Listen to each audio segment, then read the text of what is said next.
안녕하세요. 명리학 정혜입니다. 일간병화가 5월 한여름에 태어났습니다. 오라는 글자는 겁재가 되고 일간병화를 도울 수가 있으니 등령하였습니다. 또 일간병화가 자수를 깔고 앉아있고 수국화를 당하고 있으니까 실지하였네요.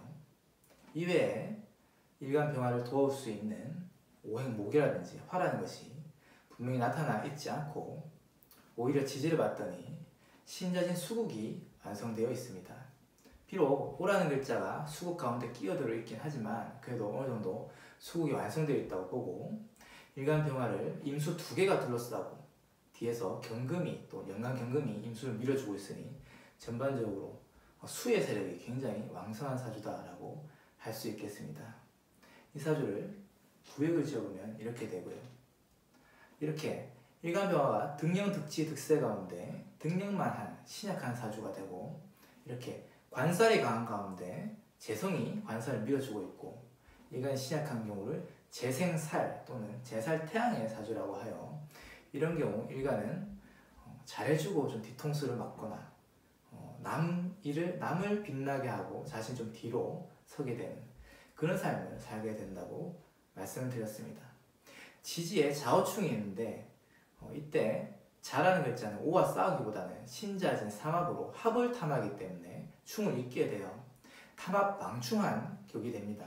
그런데 워낙 이 사주는 수의 세력이 왕성하고 화가 수에 가려진 것이 강하기 때문에 비록 충이 풀어졌다고 하더라도 그러한 효용이 그렇게 있다라고 볼 수 없습니다. 이 사주의 형상은 일간병화가 천간에 임수 2개가 왕성하여 이때는 뭔가 비가 내리고 있고 먹구름이 잔뜩 끼어서 태양이 햇살이 좀처럼 내비치지 못하고 가려져 있는 이런 현상이 되어 있는데 그럼에도 불구하고 이 사주는 등령을 했다라는 것으로 뭔가 한판 도약을 할 수 있는 인생의 반전을 한번 꾀해볼 수 있는 가능성을 갖고 있는 것으로 봐야 한다는 것입니다.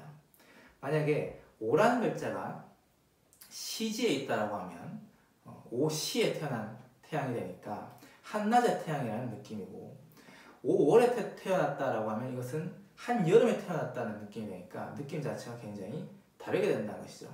그래도 계절을 장악했다는 것은 한판 도약할 수 있는 가능성을 강하게 품고 있다는 것을 여러분은 기억을 하셔야 되고요. 예를 들어 이 사주는 토금이 왕성한 가운데 일간묘목이 묘시의 어떤 세력에 의지하고 있는 형상인데 묘시라는 것은 아침이 되고 아침에 실록이 조금 푸르고 상쾌한 이런 느낌 정도에 의지하고 있다라고 한다면 이 묘라는 글자가 만약에 올지에 와 있다라고 하면 이것은 봄의 꽃이 되고 봄의 나무가 되어서 어떤 힘을 받는다는 느낌 자체가 완전히 좀 달라지게 된다는 것입니다.